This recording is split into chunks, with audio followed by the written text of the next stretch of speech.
Hello guys, magandang araw.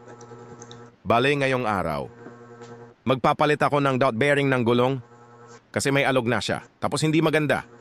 Ang knuckle bearing para dito. 5 months pa lang. Ang e-bike ko pero may alog na agad. Ang gulong sa harap magkabilaan. Hindi maganda.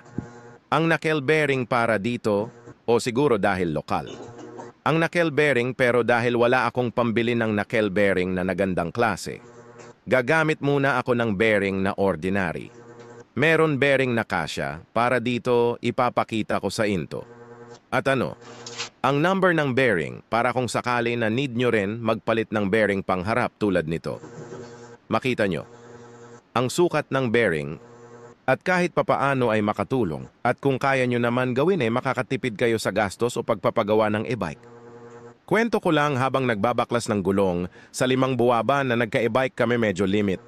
Ang kilos at mga pupuntahan, hindi tulad ng motor at ang speed ng takbo nito ay hindi nakakasatisfied dahil wala pa akong binago. Dito maliban sa mga naghiwalay na bakal o welding on, ang mga inaayos ko, pero battery on pa rin. Lead acid. Meron mas magdang klase na battery lithium battery kaso mahal at wala pang pera. Kaya pinagtiyatyagaan muna ito, M. Pero good pa naman. Ang mga battery nito maliban sa isang battery na pinalitan, kuna 1 month palang lumobo na. Pero yon iba. Good pa. Hindi ko plana upload ang video nang inilabas ko ito sa kasa at wala pa akong upload na video. Dito sa 4 wheels e-bike na to. So first time na may upload ko ito, i-NXT ko na lang yon paglabas ko nito sa kasa at isuwaunod ko mga ginawa ko dito at ipapakita ko sa inyo sa susunod na upload ang mga nagawa na dito sa e-bike. Madali ko naman natanggal ang knuckle bearing dahil sa sobrang luwang nito. Maliban lang cover niya, kaya ilang beses ko ito punokpok at natanggal.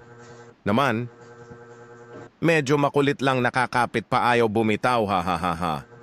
Pero sa mga gusto, magka-e-bike JN, payo ko lang. Maraming beses ninyo isipin kung kukuha o nalalabas kayo ng e-bike, hindi ko pa buo na ikwento. Ang karanasan ko sa e-bike na to. Pero sa susunod, pag-usapan natin yan good and bad sa e-bike. Siguro kaya ko ito nasasabi, dahil medyo bad. Ang karanasan ko sa e-bike na to, di ko lang alam sa iba. Gusto ko na sana magkwento kaso maikli. Ang video na ito para na ikwento ko lahat. Hehehe. Siguro magbibigay ako ng isamuntikan na kami madisgrasya, hindi dahil matulin. Ang takbo mabagal lang. Naman ang takbo nito 40 to 50 kph lang. At nasa stoplight pa kami. Pag go o arangkada ng e-bike bigla natanggal. Ang welding kung saan nakakapit. Ang giya ng gulong at nagpagiwang-gewang. Ang takbo ng e-bike na muntik ng tumaob. Ito na pala yon number ng bearing. 6203. Pag bumuli kayo ng bearing sa motor parts, meron yan. Sabihin nyo lang yon number na 6203 swak na swak yan at ka-size niya talaga yon. Tapos tanggalin nyo lang isang side na cover ng bearing, lagyan ng grasa, at wag na ibalik yon cover yon. Side na walang cover ipaloob.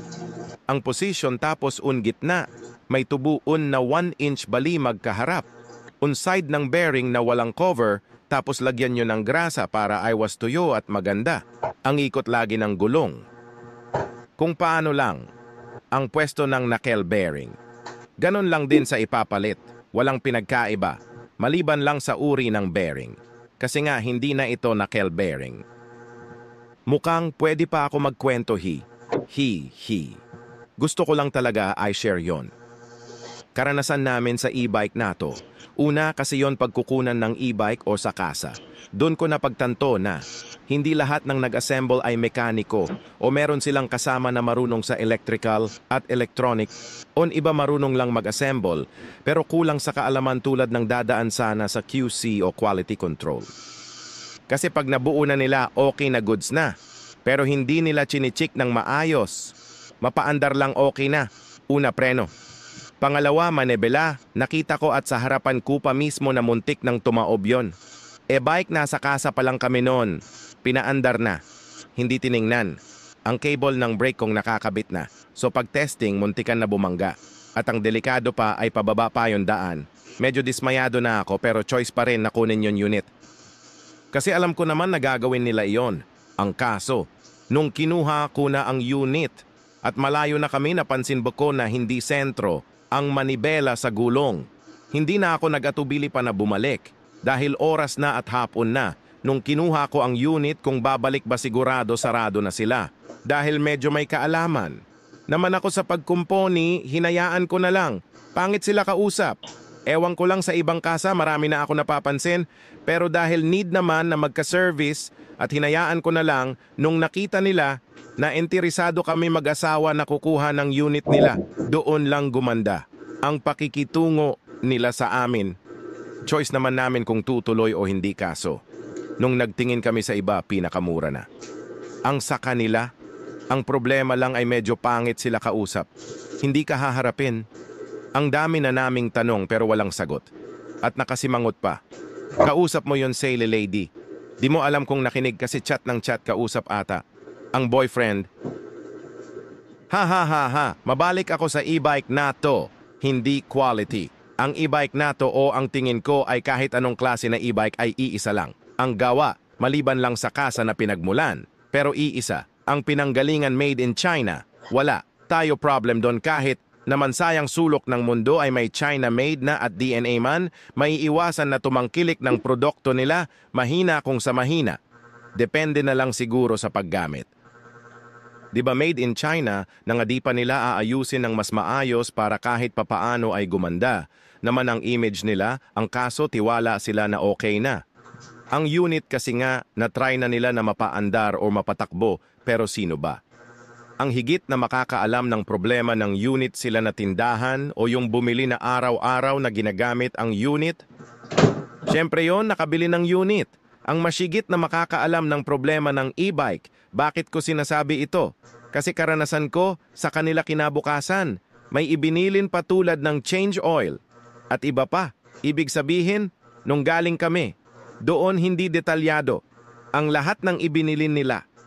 Sa amin, unawla kaming kaalaman sa e-bike. Lalo na bago pa ito. At hindi pa kabisado ang unit maliban lang sa mga adjustment tulad ng gulong at manibela preno ay kayang-kaya yon gawin, pero sa maintenance medyo nagkulang sila ng paalala. Di ko tuloy malaman kung taktika lang nila yon o sadyang nakalimutan. Naku naman po. Anyway, doon tayo sa unahan sira. Ay hindi yon unang naging problema. Dito pag tag-ulan, although may trapal, sa karanasan namin ay hindi po pwede na ibaba lahat ng trapal dahil ang moisture ay pupunta sa windshield. Kaya dapat ay may bukas na trapal sa bandang harapan. Para hindi magka-moisture, pero kung naka-aircon ito, tiyak na walang moisture. Pangalawa, pag binuksan mo ang trapal sa harap at malakas, ang hangin at ulan alam na disbasa ka. Pangatlo, mali na posisyon ng motor wiper, kasalukuyan na bumabiyahe kami at maulan bigla, hindi na gumana ang wiper. Pang-apat ay pagbitiw ng mga welding, lalo na sa bandang bubong na muntikan na kami mabagsakan. Maingat kami sa gamit, sadyang ang gamit ang mahina, pero lahat yon nagawan ko ng paraan at napatatag ko ang bubong. Pang-lima, battery. Lahat ng ginawa ko sa e-bike na to ay sa ilalim pa ng warranty at lahat ng yuan ay hindi ko na ibinalik sa kanila kasi alam ko na ang mangyayari at ibabalik lang sa dati at mahina pa rin ang kalalabasan ng gawa at mauulit lang uli ang nyari dito sa e-bike. Maliban sa battery yon, ang dahilan bakit ako bumalik sa kanila kasi naka-warranty pa. Ang battery 2 months pa lang. Kasi ang e-bike noon sa amin, kaso sa di inaasahan, nagtalo kami ng mekaniko. Hindi dahil sa mga ginawa ko sa e-bike, kundi sa naging usapan namin sa battery. Sa susunod ko na itutuli. Ang kwento mas mahaba. Ang naging diskusyon namin, at ito ay sasabihin ko lahat sa inyo sa susunod na upload ko ng video patungkol dito sa e-bike. So yan na guys, ikakabit ko na yon gulong dyan kasi napalitan na ng bearing at kung napapansin niyo may kaunting ugawa na rin. Ang gulong dahil sa nakel bearing na naukit na niya ng bahagya, ang ehi na pinagsasalpakan ng bearing pero unsa kabila goods na goods pa pero tatagal pa naman yan. Yan guys, naghihigpit na ng mga nuts, malapit na ito matapos. At kung sakali na matapos mo ang video na ito, PLS pa subscribe naman ng YouTube channel natin. Salamat po, parang awa muna subscribe na 3 taon na itong channel ko, 530 pa lang. Ang subscriber, alam ko, naman yun pangit ang mga video ko pero malay mo bigla gumanda at maging quality na ang video ko sa mga susunod na panonood mo. Hi hi hi hi at matutuwa ka na sa akin, ha ha ha ha. Salamat po. Ops, wag mo muna scroll di pa tapos ang video onte na lang tapusin muna pakiusap, boss amo. Yan o, may onting galaw pa yung gulong pero good pa yan. Tapos ipapakita ko na rin yon sa bandang kaliwa na palitan ko na rin ng bearing walang alog at ayos na ayos pa. So yan guys, tapos na subscribe ka, wag mo kalimutan, hehehe, salamat po, ingat. Thanks for watching po.